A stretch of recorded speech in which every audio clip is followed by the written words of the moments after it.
ki pa koma pathin mina ki pol khom theidinga e hun pha phat pha I chan je kon zigol hun pha phat pha e pitu e bi pathin kin ki pa thu I hian ma sa he zani Good Friday mang na lai mang hi je kon e tun ta ka hin cross pathum ti thupi mangin pathian thu in tam lo in holim khom na hen okanoma idinga chon kong ti singsa kalung thimin thilnang dai a uma sermon dingin ha pin ka ki singsa ka zo ke pha ta chon ka kingai tu hi le zani Good Friday ki manga hi jing le Easter Sunday ki mang na lai ding a he ka ti je topic pen chu ka hung hai sana cross pathum ti hi tun ta ka ithopi dingon ka hung tela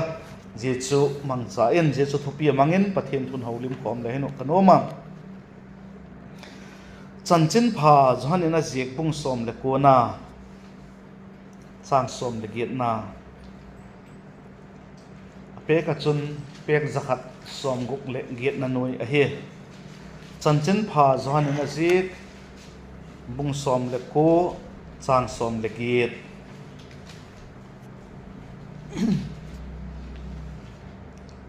hong siming ka pathian thu ngai thai tiu johan bung som le ko chang som le giat zeta ka chun a khen de nu a kiengin mi pani asik lang khata pakhat gen alai takun jesu a khen den taw hi Bible chang sim thak naw che thiam thading in pan chanding chitun malai som pek tan la zetak Bible chang iwak sim nawa hi imu thei chu banghem tile je Golgotha ahilo le lugumon Hebrai pawa chu Golgotha kiti hi zemuna ilalpa Jesu Christa cross akil de na la ya hi zemuna hi cross pathum hi ti chu awak mu thei zenga alang khat asik lang khat gela asik lang khat pakhat gel ati alai lung taka Jesu Christa ti hi second cross pathum ti chu ithupi dingon ka hung tel a hi abang hile jetak chu across pathum hek chen thenin nga chun kong te la he atam zo he chanchin phaluka na si bung som ni le thum lam hi en thim ding hi ba Bible chang te ho tampi hungen go ka he thu ge na ki thiam po je ka chun a Bible chang te ma kha I ha pan san dingin kong ki sing sa cross pathum te la ka apakhat na ring ka ge nom chu sa pawa chun cross of rejection tile hin ei paw bang tile de dian cross of rejection itile chu bailam ma bang hi le ei paw khawak gen go la gel do di dan ka gel thei po paw dang a gen di hilen kati ka ngai to ile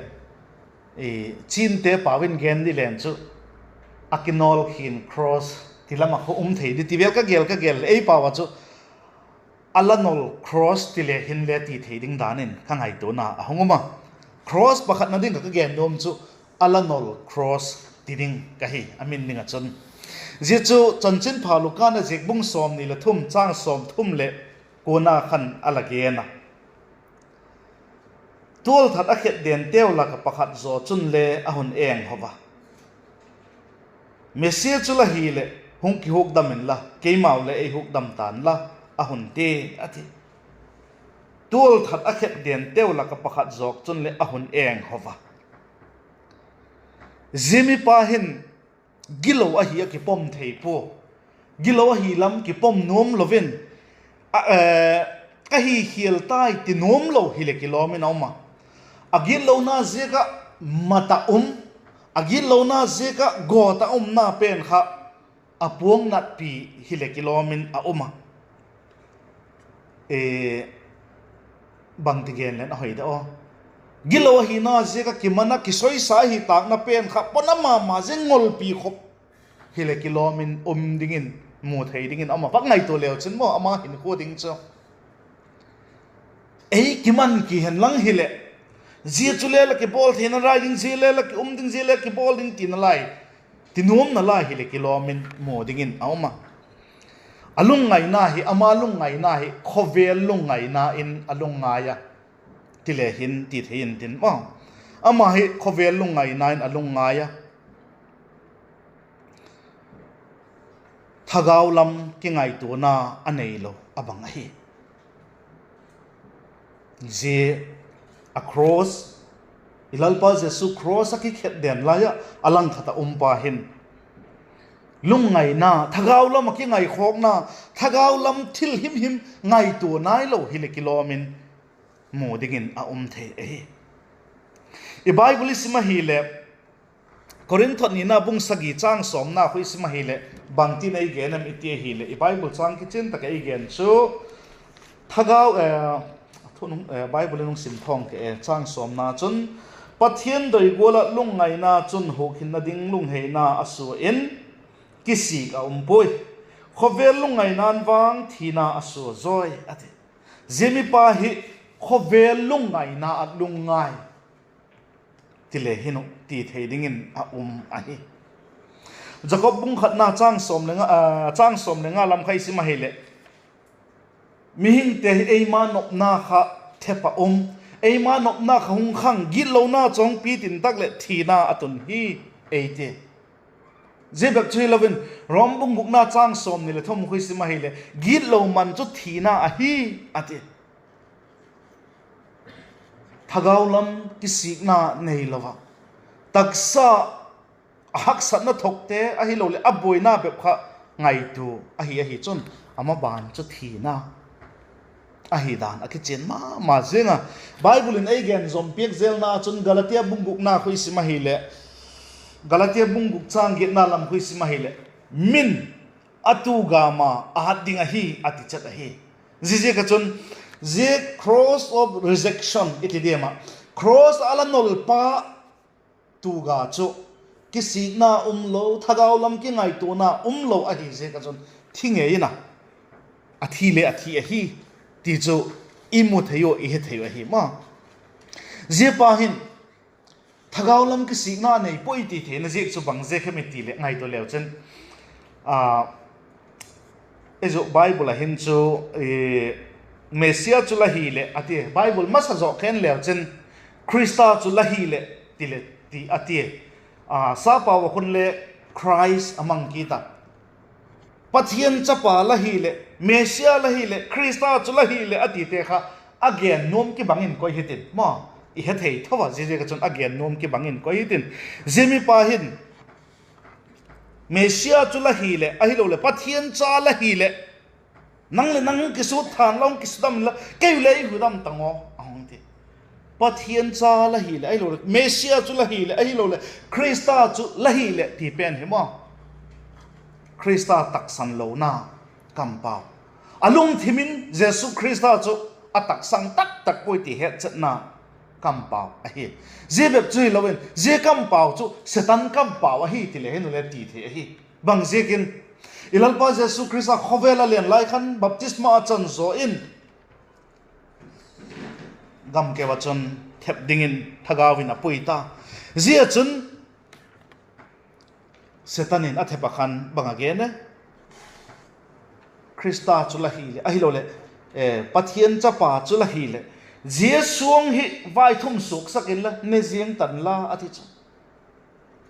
ne somli le zan somli gil kil ma ahi nunga chun zigul chun avathem ahi pathian chapa la hi le Christa chula hi le Mesia chula hi le Jesung vai thum suk sakil ne zieng tan la ati zebep chi lovin Genesis bung thum na lam khole sim le chin chang khat na ho khan le pathian thu taksan zolo na dav nei theina dingin satan hin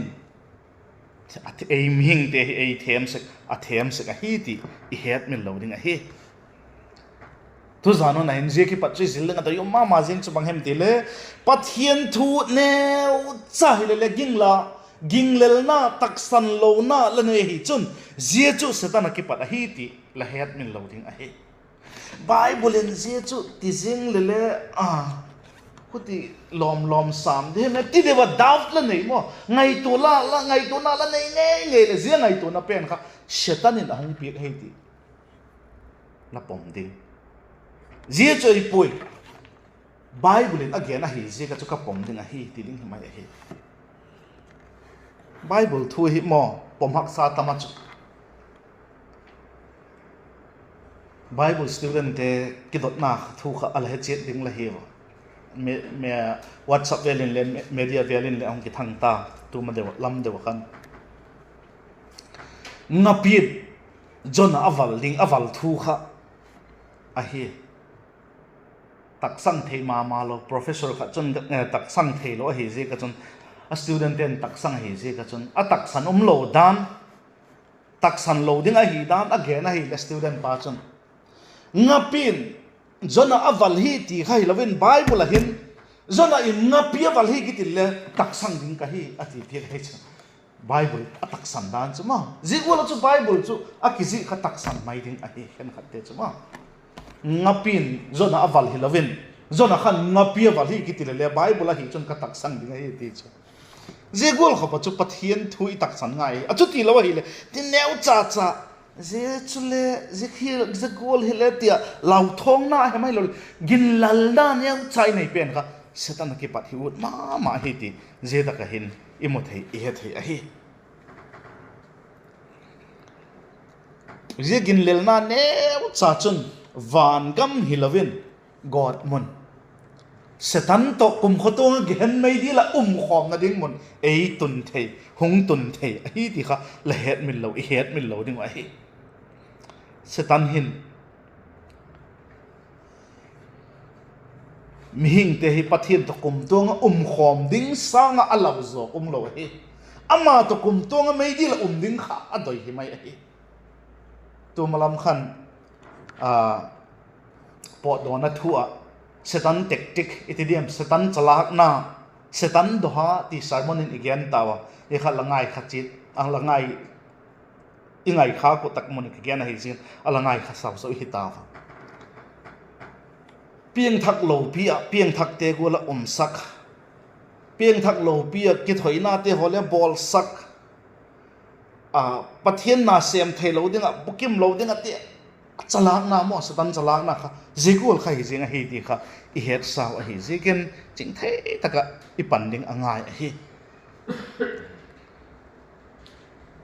Bible hin again amak ma chu mi ten thu tak sana zo thu ahung tak sam zo khono dinga hi ti top mai chu mi hin te hin mi pil ten mi hin te psychology asut na wachun thudik ki gen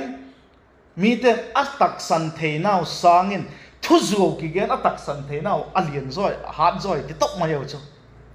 ken le ta ka thu gen hi adik te kha hezing hello mai thei lo chu ka gen khil bang hem ka dum le kha chu tep te hezing mai thei mo zigol chu mi hing te umai chu hilele abang chu hitale Bible thu pathian thu pen kha chu itak san nga ya mi ten zo thu tak san zo khon ding le pathianin anu si tak le pathianin ama ngai sak lo te chu zo thei tak san sak tak atak san ning le phal pe ka hi ti Thessalonica te thot ni na bung ni chang som la ka thon ki gen a hi Thessalonica te thot ni na bung ni chang som la ka thon ki gen a hi ze alanol cross ki ti hin ki ngai niam na ampo mi eng ho na na lai a hi ti chu imuthei a hi apakhat na a hi chu apani na dinga chun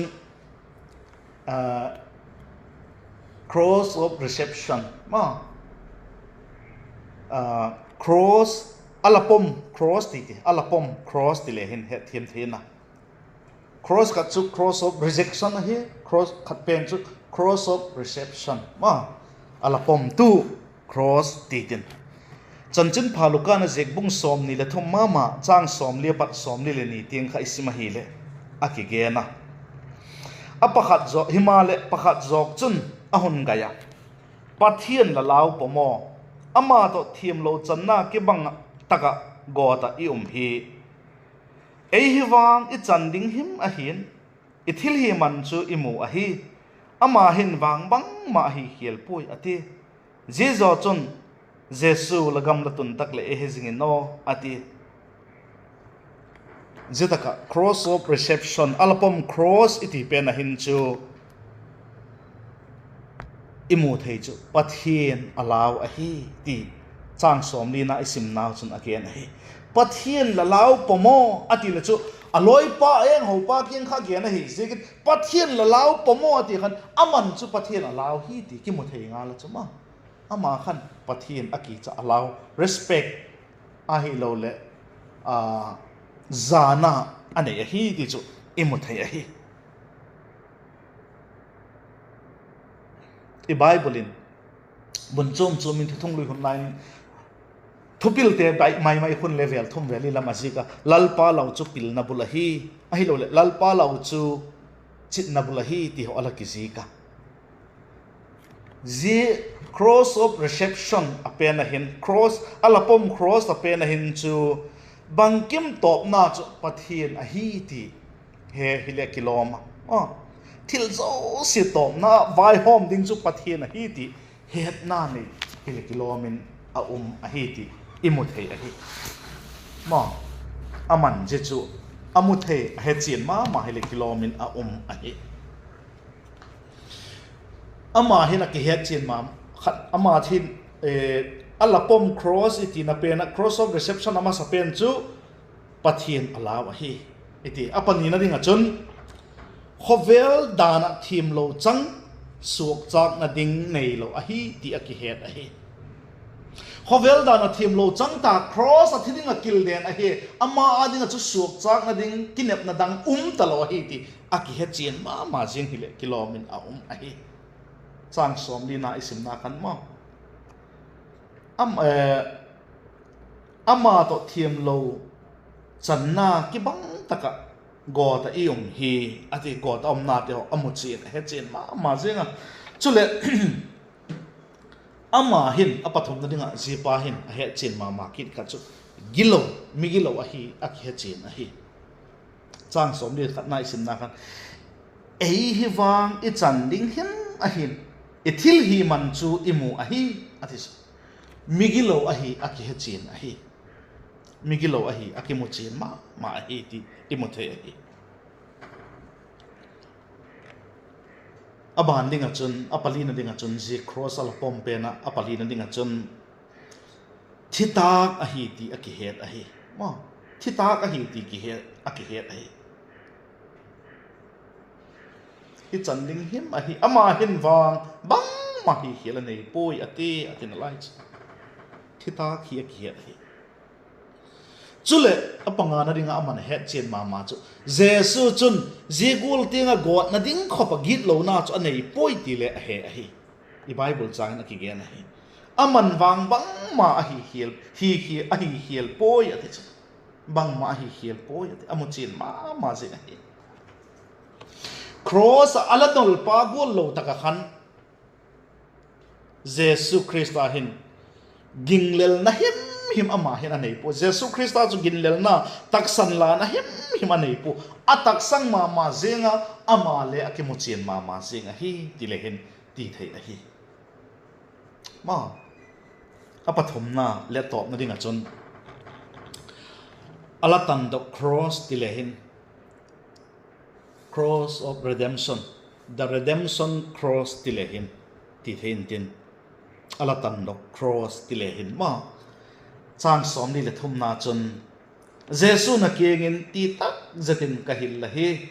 tuni hin paradisa ka kenga umding la hi tin adon hu tai ati chu tan dok iti phat le he ding pha chu khoi tak hem ki pata puwa hem ki pata ma va chok dok aman pi ka chok lak dok kagen thiam pui le tan dok iti le chu he thiam chet jengoi ma atang pi no te ho naw panglam itam bek po yom bek po tan dok iti chu he thiam jeng theya tan dok iti tak le chu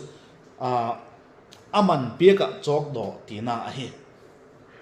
jesu christa hin nang le kai setan suok ma adik de setan suok le sala ium naw ki patin ei tan dok a hi di kha I het min lo ding a hi Satan suak le sala iti tak le bang tina hi dem iti hi le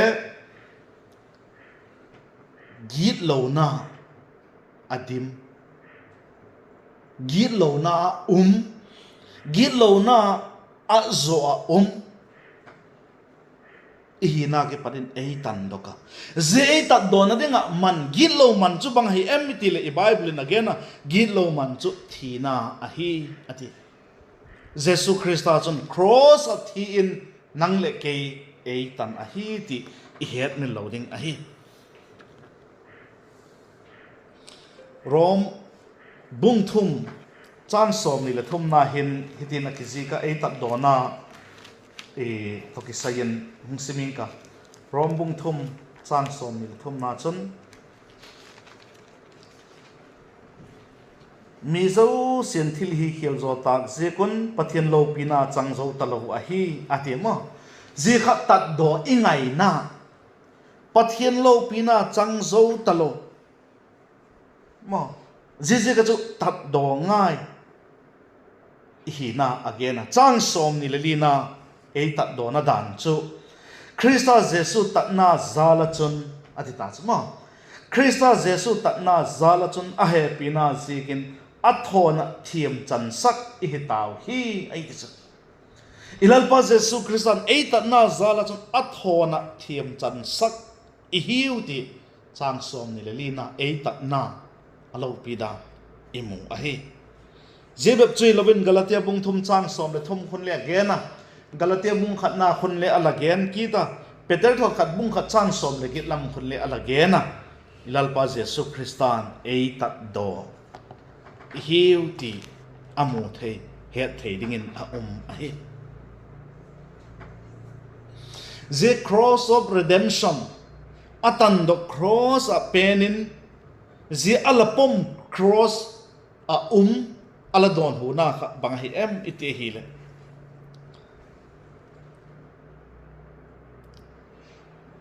aman adot kha bang hem ite hi le lagam Jesu lagam latun tak le hezingin o zi Bible in Jesu lagam latun tak le hezingin o ati Bible masazo kha en leo chen ai lo le sa pa version ko en leo chen Jesu king in lalpa lagam latun tak le hezingin o ati se lalpa lagam latun tak le hezingin o ati ka doi se lalpa ti khatu Bible thak penin ahong omit khawa zi adot na chu ilalpa Jesu Christan adon hu na chu bang hi em itile chang som li le thum na ti tak zaden ka hil la hi tu ni hin paradise ka kenga ding la hi tin adon hu tai ati chu je chu adon hu na a hi wangai to leo chen khovel len tak khovel pum pia sa kho tam tak mai uma sa kho thupi tak lien tak min thang tak uma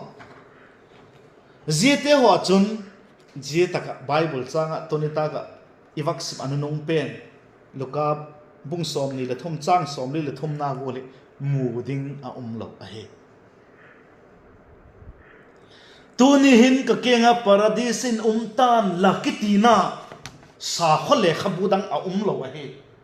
I Bible be phe hi na thi nung kinap na thupi tak mai nei I hi na ilalpa Jesu Christa thili theina akilat na athu nei na ale dan mu do theina a hi migilo pe telengai dam the a hi na ama lalahi na poma ama ku a hi ki hechina Jesu Christa chu ku hemti hechina muchina ama keng zon te no ngai lo no si ngai lo nang la hin khu je gol be kha hi china tu ta ka chumo ei hezingin lati gon mu naumin latin kong gon na chu nong hezing na ven ka ti tilen kilom tak mo tilo aman tu ni hin ka kinga paradise tan la ati pi dai ma tu zanu na hin cross pathum a hi again chu cross of rejection ama hina kimuchen thelo ki hechen thelo thagaulam le boi pi lo taksa lungai na lungai da ma sin min atugama a dinga hi gilo man thina hi signa thia god man dinga hi ti akichin alapom cross of reception iti penachon Jesus Christa hina amuchina amale bangol hem gilo hidan tinglo hidan hitit mai ka hitai ti hechena Jesus Christa kin ato pachun lalpa lagam latun tak le hezingin no ati het sigin auma tunin kakinga paradise nong tanla ti thamun tak mai kampam adong ahi tu zano na hin nang le ke hin kho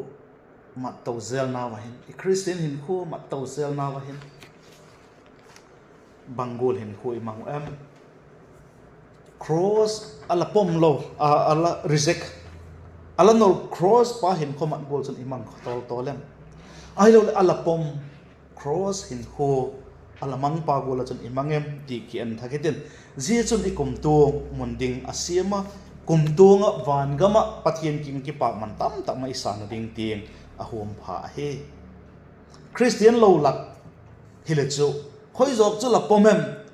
ji la pom jok chun la na jok chun la kumtung munding siam ninga hi ti pik the ei chu Christian te hi ta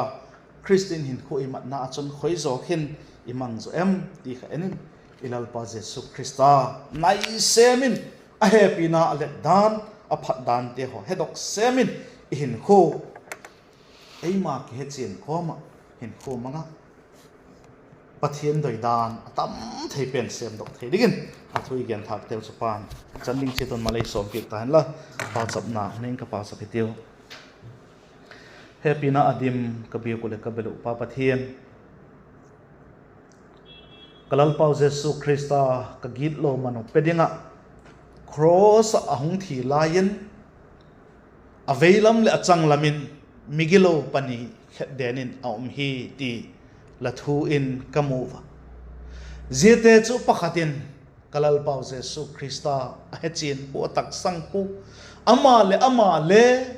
thiding din mun om tiangin le kisik na nei lovin eng pau na lain a uma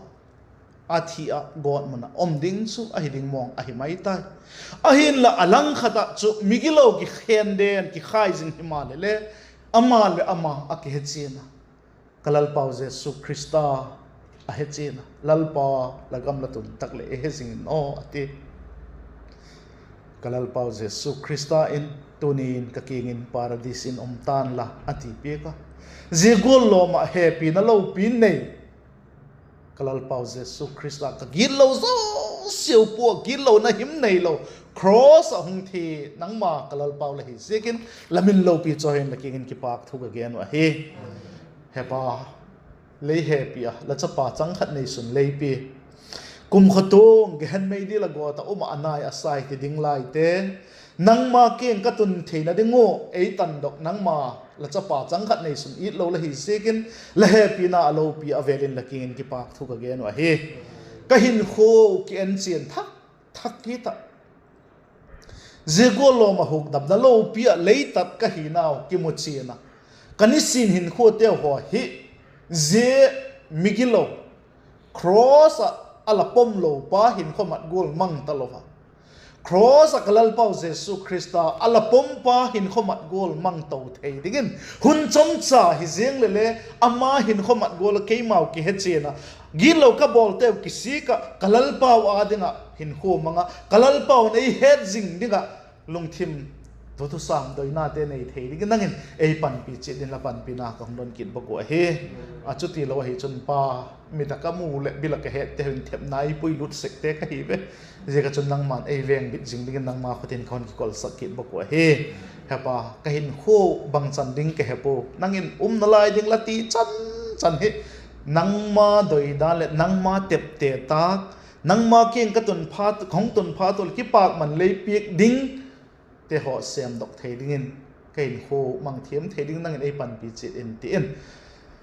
ki pak thu gen comment ho cheng chu kalal pa doi tak mai jesu minin lakin ka hong don ho he amen chan chun man ke ki pak